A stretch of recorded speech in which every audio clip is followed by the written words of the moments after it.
कौन से ऐसे स्टूडेंट हैं जिनको रैंक इम्प्रूवमेंट बैच को ज्वाइन करना चाहिए? अगर आपकी कंसेप्ट अंडरस्टैंडिंग नहीं है, अगर आपको कंसेप्ट नहीं आते हैं तो प्लीज ज्वाइन मत करिए। ये कॉलेज गोइंग वाले सेकंड ईयर में ज्वाइन कर लेते हैं, थर्ड ईयर में ये ना करें, रैंक इम्प्रूवमेंट बैच ना करें, आप कोई कंसेप्ट वाला बैच करें। तो आपने सुना है ना 6 month strategy to get AIR1, वो रिपीटर्स के लिए ही होती है, फ्रेशर के लिए नहीं होती। वो नहीं होती, बिल्कुल नहीं होती। मेरे पास मैसेज वगैरह भी आते हैं, सर 800 900 1000 पे सर PSU हो रहा है। मैंने कहा हाँ भाई हो रहा है। कह रहा है सर हमारे साथ तो गलत हुआ। अरे भाई मैंने थोड़ी किया है, जो है वो हो रहा है।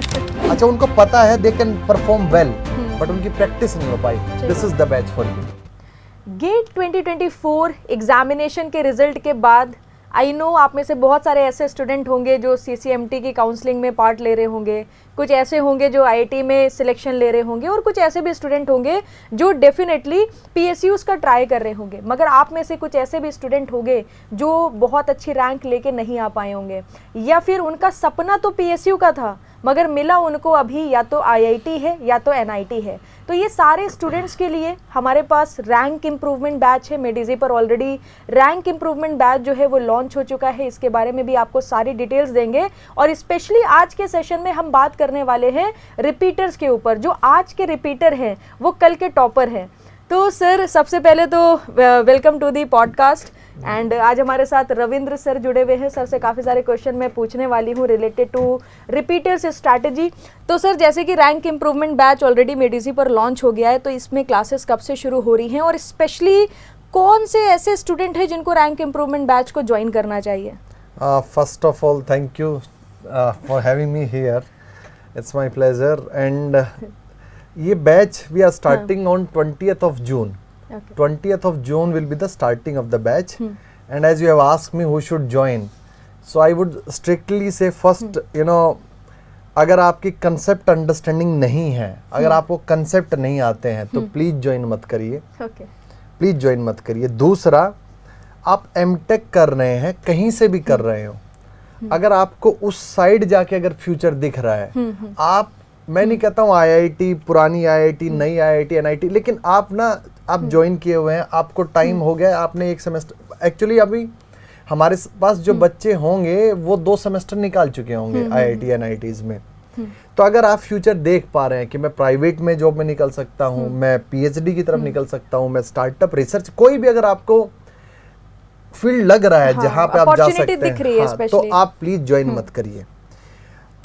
तीसरा, आपके पास मैं कहूँगा कि अगर आपको प्रिपरेशन करते हुए आपके पास क्या है कि ऑल्दो आपने पूछा था हु शुड ज्वाइन, मैं ये बता रहा हूँ कि who should not join.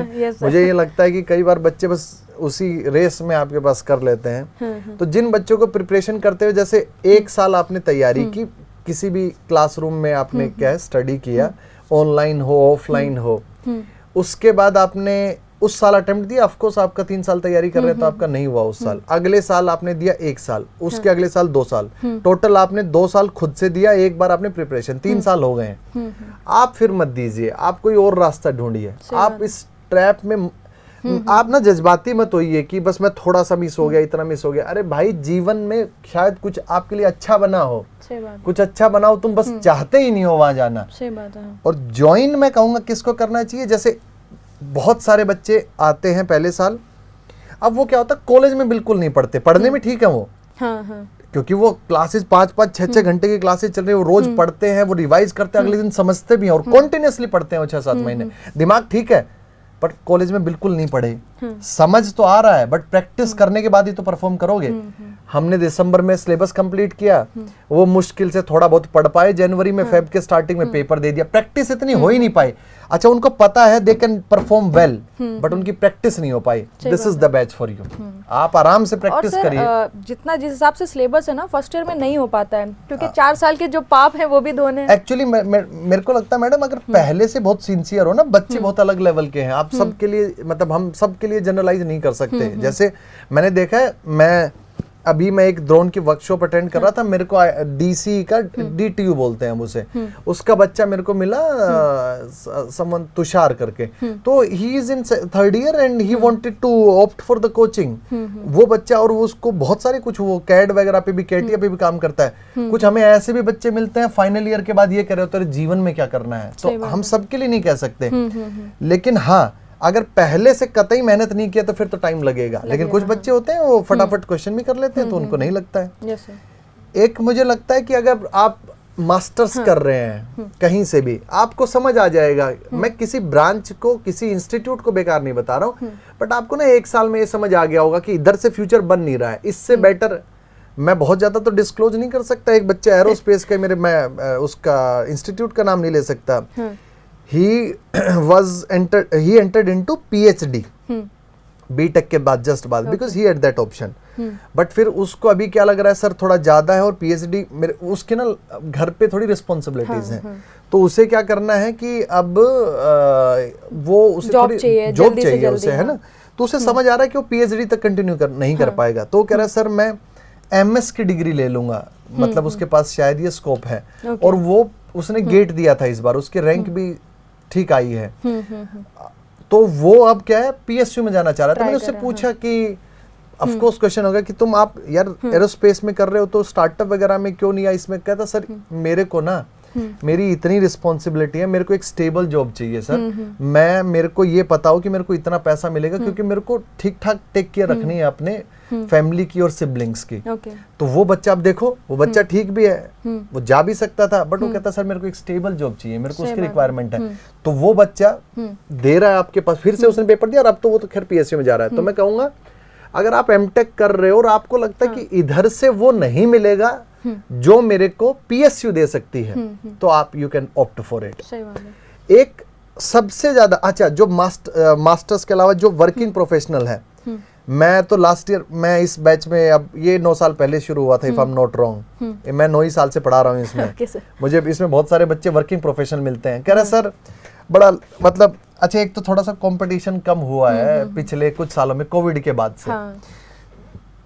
Computer science में अभी बढ़ना शुरू हो गया है, लेकिन अभी बाकी में सब में कंपटीशन कम हुआ है, किसी में भी देख लीजिए, बीट एनी ब्रांच।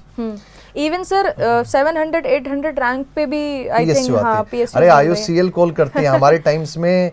आपके पास समझिए अगर आपकी 400 रैंक हो, अच्छा एनटीपीसी तो 300 पे कॉल ही नहीं करती थी, मतलब कॉल ही नहीं आएगी। 400-500 पे आपको ऐसा होता था कि यार 500 से ऊपर चलेगी, आईओसीएल कॉल नहीं करेगी अब। लेकिन अब देखिए आप सिनारियो 800 पे भी कॉल, इसी की वजह से कुछ बच्चे पुराने जागते हैं, कह रहे सर अब 800 पे, मेरे पास मैसेज वगैरह भी आते हैं, सर 800-900 1000 पे सर पीएसयू हो रहा है।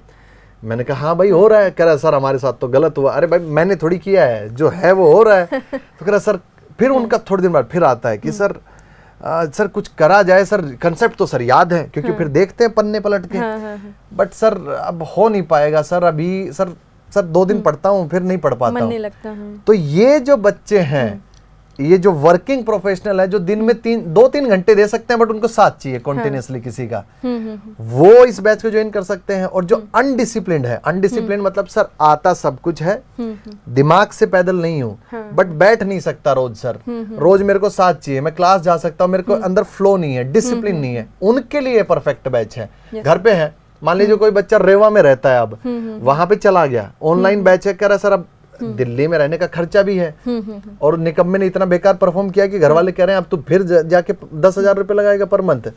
और वो डिसिप्लिन 10 दिन तो पढ़ता है, मोटिवेशन वीडियो देखता है, बट फिर वो फुस डिमोटिवेट हो गया। तो उसके लिए रोज, अच्छा इनका एक ग्रुप भी बनता है इन्हीं बच्चों का, तो एक ग्रुप बन जाता है, तो आपस में बॉन्डिंग भी हो जाता है, और रेगुलरली फैकल्टी से इंटरेक्ट करते हो, एंड किसी एक से नहीं करना, you'll have bunch of faculties, तो किसी न किसी से कनेक्ट करके डिसिप्लिन आ जाता है। सो मुझे लगता है ये बच्चे कर सकते हैं।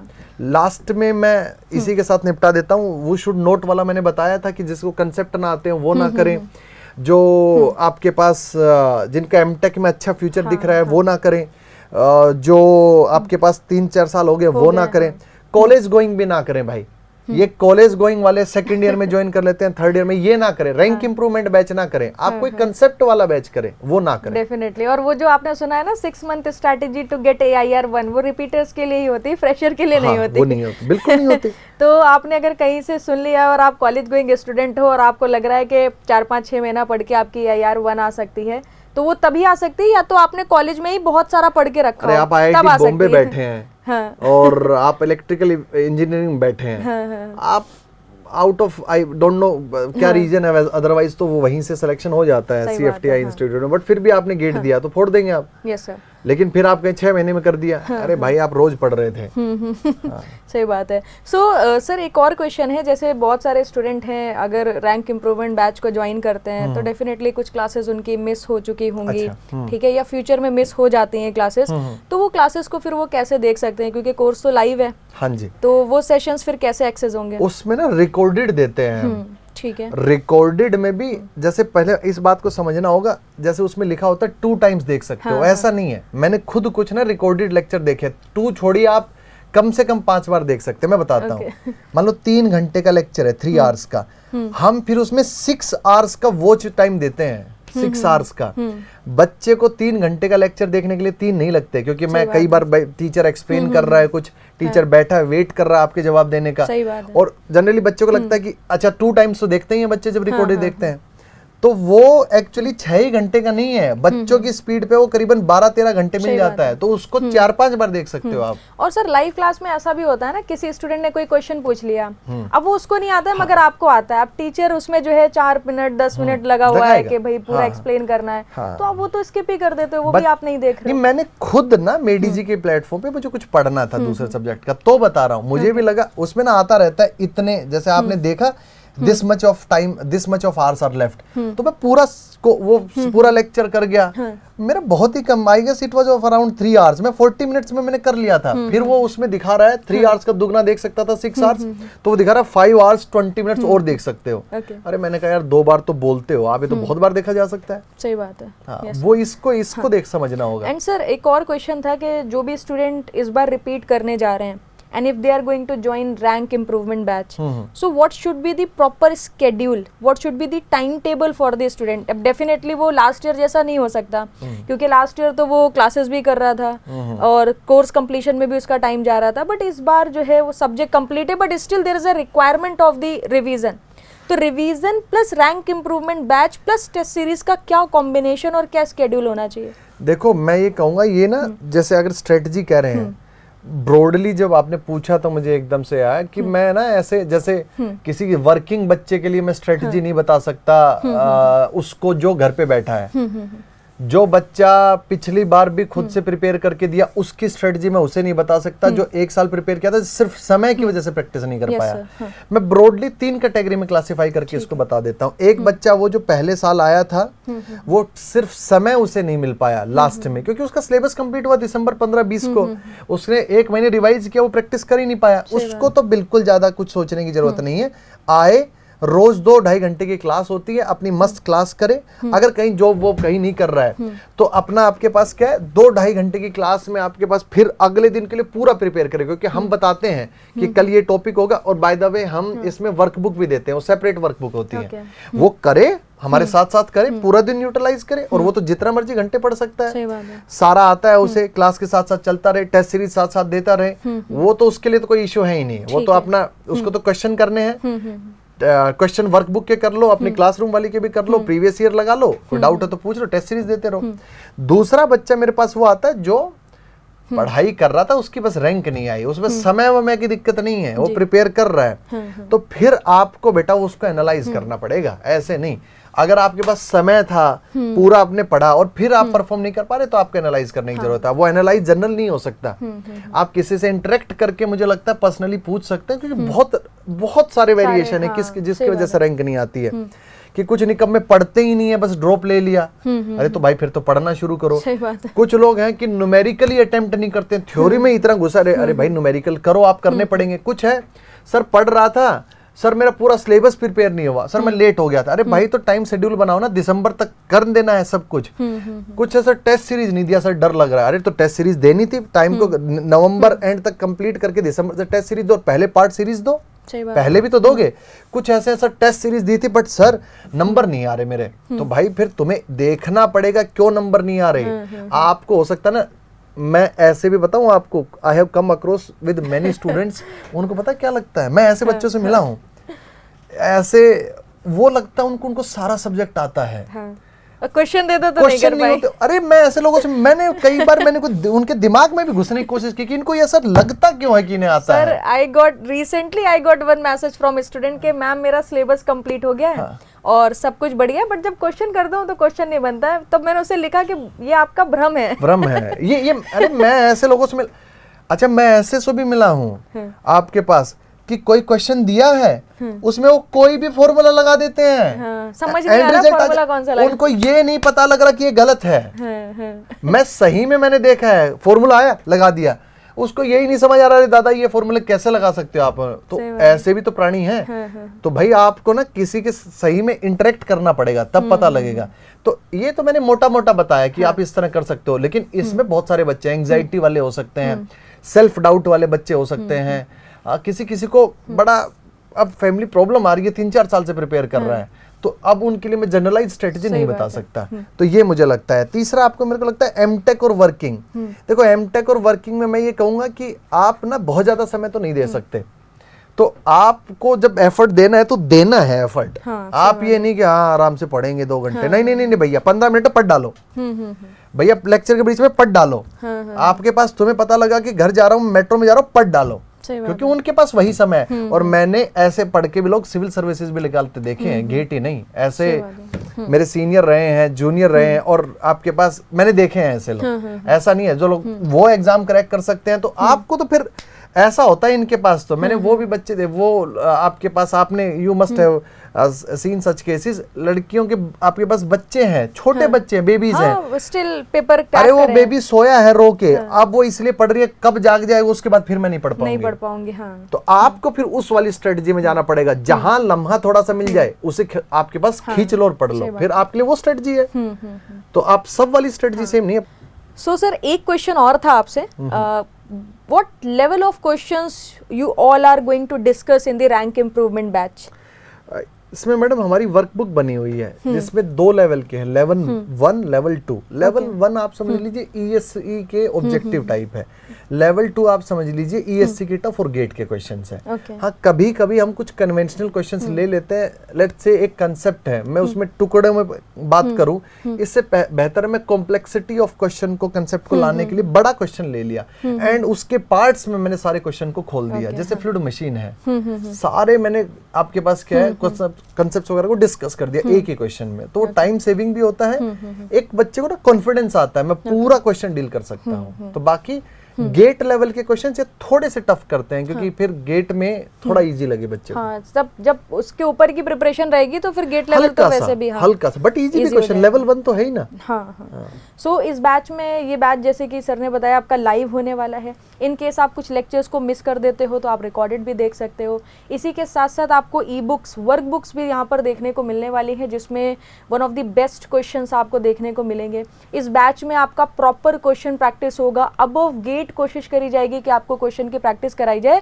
एंड फॉर कंसेप्ट अंडरस्टैंडिंग आपको कुछ कन्वेंशनल क्वेश्चंस भी कराए जाएंगे, जिससे आप 4-5 क्वेश्चन को क्लब करके, क्योंकि आजकल सर गेट का पैटर्न देखेंगे तो they are also doing the same, they are adding the subjects, HMT भी ऐड कर दी, फ्लूइड भी ऐड कर दिया, थर्मो भी ऐड कर दिया और एक क्वेश्चन बना दिया। और कभी भी वो कुछ भी कर सकते हैं ना, जब लिंक्ड क्वेश्चन आते हैं आए और लिंक्ड क्वेश्चन हटे तो कोई बहुत ज्यादा कह थोड़ी रहा है, कल को एकदम से आ जाएगा। सही बात है। हाँ। ऐसा थोड़ी मुझसे परमिशन लेंगे वो। सही बात है। हाँ, ये सारी चीजें आपको इस बैच में मिल जाएंगी। एंड इसके अलावा भी अगर आपके कोई क्वेश्चन हो रैंक इंप्रूवमेंट बैच से रिलेटेड तो आप कमेंट सेक्शन में लिखना बिल्कुल ना भूलें। Thank you very much sir for like having this session with me, so that the student will get some thanks to you too for having me here. Thank you sir, thank you so much.